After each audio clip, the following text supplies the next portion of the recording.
আমার মুসলমান বন্ধুগণ, গভীর মনোযোগ। ইতিহাসের ভিতরে পাওয়া যায় আল্লাহর বড় একজন পয়গম্বর হযরত ইব্রাহিম আলাইহিস সালাতু ওয়াস সালাম এত বড় সম্পদশালী ছিলেন, হাজার হাজার কোটি কোটি টাকা, মিলিয়ন ট্রিলিয়ন টাকার মালিক ছিলেন। এরপরেও আল্লাহ থেকে বিমুখ হয়ে যাননি, আল্লাহকে তিনি ভুলে যাননি। তার সম্পদ তাকে আল্লাহ থেকে বিমুখ করতে পারে নাই। একবার সমস্ত ফেরেশতারা আল্লাহর কাছে আরজ করলেন, আল্লাহ তাআলা আপনি ইব্রাহিমকে খলিলুল্লাহ বানিয়েছেন, ইব্রাহিমকে আপনার বন্ধু বানিয়েছেন, কিন্তু ইব্রাহিম এত সম্পদশালী, এত টাকাওয়ালা, এত সম্পদশালী মানুষকে আপনি কেন বন্ধু বানালেন? এই লোকটা তো মনে হয় ঠিক মতো আপনার নাম নিবে না, সম্পদের লোভে পড়ে দুনিয়ার হিসাবে ব্যস্ত হয়, আপনাকে ভুলে যেতে পারে। আল্লাহ রাব্বুল ইজ্জত ওয়াল জালাল বললেন, ফেরেশতারা আমি বন্ধু চিনতে ভুল করি না, ইব্রাহিমকে খলিল বানিয়েছি, বন্ধু বানিয়েছি। ইব্রাহিম আমাকে ভুলে যেতে পারে না, সম্পদটাকে বলিয়ে দিতে পারে না। তোমাদের যদি বিশ্বাস না হয় আমার ইব্রাহিমকে পরীক্ষা করে দেখতে পারো। এমন সময় ফেরেশতারা একজন আল্লাহর বড় ফেরেশতা ইব্রাহিমকে পরীক্ষা করবার জন্য দুনিয়ার জমিনে মানুষের বেশে, ফকিরের বেশে রাস্তার কর্নারে বসে পড়লেন। রাস্তার কর্নারে বসে বসে ফেরেশতা পরীক্ষা করার জন্য ইব্রাহিম আলাইহিস সালামের বাড়ির কাছে এসে সামনাসামনি এসে একটা গাছের কর্নারে বসে পড়লেন। আর আল্লাহকে বলেন, আল্লাহ তাআলা আমি পরীক্ষা করে দেখতে চাই ইব্রাহিম সত্যিকার অর্থে আপনাকে ভালোবাসে নাকি এতগুলা সম্পদকে ভালোবাসে। আয় আল্লাহ তাআলা, তার এত সম্পদ, সন্তান কুরবানি করার স্বপ্ন যখন আপনি তাকে দেখিয়েছেন, শত শত উট কুরবানি করেছে। আয় আল্লাহ তাআলা এত সম্পদ তুমি তাকে দিয়েছো, এখন জমজম কূপের মালিক হয়েছেন, হাজার হাজার কোটি টাকার মালিক। আমার মন বলতেছে ইব্রাহিম তোমার থেকে মুখ ফিরিয়ে নিয়েছে, তুমি ভুল বুঝে আছো। আল্লাহ বলেন, ফেরেশতা চলো পরীক্ষা করা যাক। ফেরেশতা পরীক্ষা করবার জন্য আসতে লাগলেন। আল্লাহ বললেন, ফেরেশতা পরীক্ষা করবে, তুমি শুনে রাখো আমার বিশ্বাস আমার বন্ধু খলিল শুধু যদি আমার নামটা শুনে পাগল হয়ে যাবে, সবগুলো সম্পত্তি ছেড়ে দিতে চাইবে। পরীক্ষার জন্য ফেরেশতা চলে আসলেন। একটা গাছের গোড়ায় বসে বসে ইব্রাহিম আলাইহিস সালামের বাড়ির সামনে মনোমুগ্ধকর গুণান্বিত একটা আওয়াজ নিয়ে, কণ্ঠ নিয়ে তিনি চিৎকার করে পড়তে লাগলেন, সুবহানাজিল মুলকি ওয়াল মালাকুত। আল্লাহর নাম, আল্লাহর সিফতি নাম নিতে লাগলেন। তিনি বলতে লাগলেন, সুবহানাজিল মুলকি ওয়াল মালাকুত, সুবহানাজিল ইজ্জতি ওয়াল আজমতি ওয়াল হাইবাতি ওয়াল কুদরতি ওয়াল কিবরিয়াই ওয়াল জাবারুত, মালিকিল হাইয়্যিল্লাযী লা ইয়ানামু ওয়া লা ইয়ামুত আবাদান আবাদা, সুবহুন কুদ্দুসুন রব্বুনা ওয়া রব্বুল মালাইকাতি ওয়ার রূহ। আল্লাহর নাম সুন্দর করে উচ্চারণ করতে লাগলেন, যার বাংলা অর্থ হচ্ছে, তিনি বলতে লাগলেন তার পবিত্রতা, যিনি সকল দেশের মালিক, যিনি আকাশের মালিক, ফেরেশতার মালিক, যিনি ইজ্জত, ক্ষমতা, ভয়, শক্তি এবং বড়ত্বের অধিকারী, যিনি সব কিছুকে বাধ্য করতে পারেন, তার পবিত্রতার বর্ণনা করছি।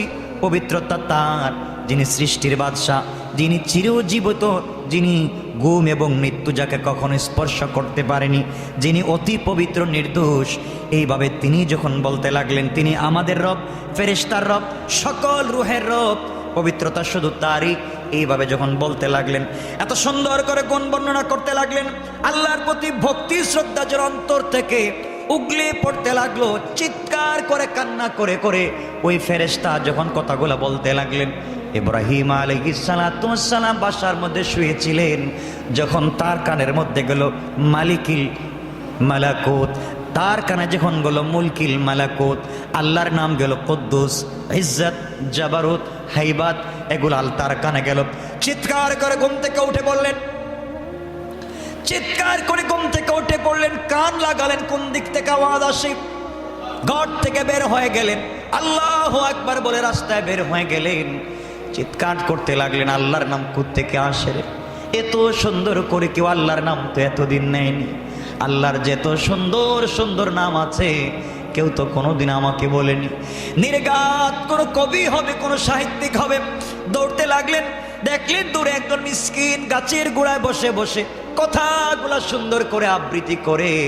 যখন এই লোকটা ইব্রাহিমকে দেখতে লাগলো, দেখার সাথে সাথে কথাগুলো বন্ধ করে দিয়ে বসে পড়লো, কথা বলে না। ইব্রাহিম আলাইহিস সালাম কাছে দৌড়ে গেলেন আর গিয়ে বললেন, বাইরে তোমার জবান দিয়ে আমার প্রেমিক মাওলায়ে কারীমের যেই নামগুলা নিয়েছো তুমি আবার নামগুলা নাও। তুমি নাম যেই জবান দিয়ে নিয়েছো, ঘুমাতে পারিনি, বিছানার থেকে উঠে গিয়েছি, একটু আওয়াজ করে তুমি নামগুলো আবার নিতে থাকো।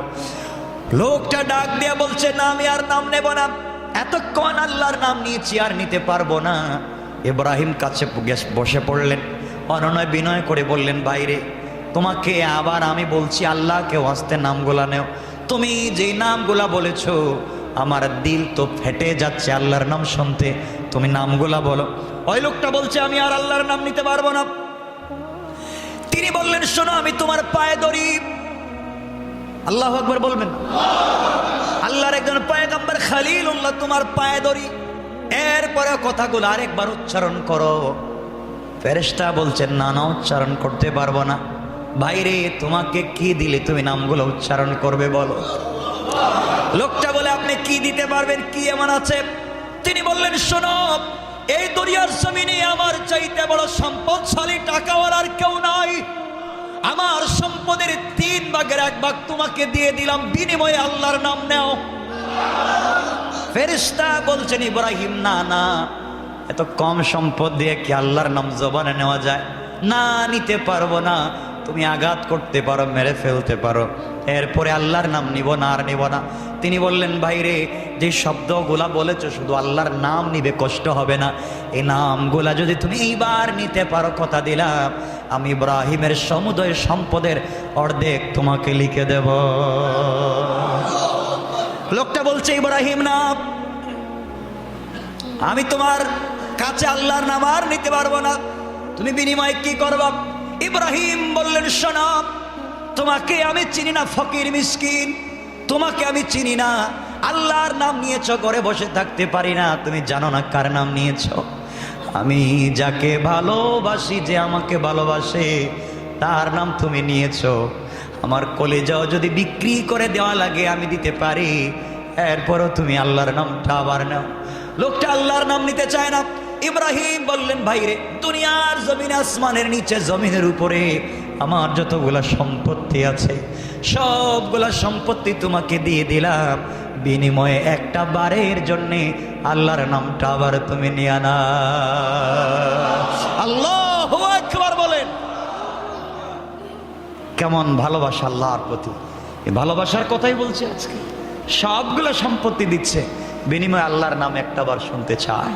ওরা বুঝতে পেরেছিলেন আল্লাহর নামের মধ্যে কি ভালোবাসা আছে, কি মহব্বত আছে, কি মজার স্বাদ আছে। আমাদের নাই, আমাদের নাই, নাম নিতে পারি না।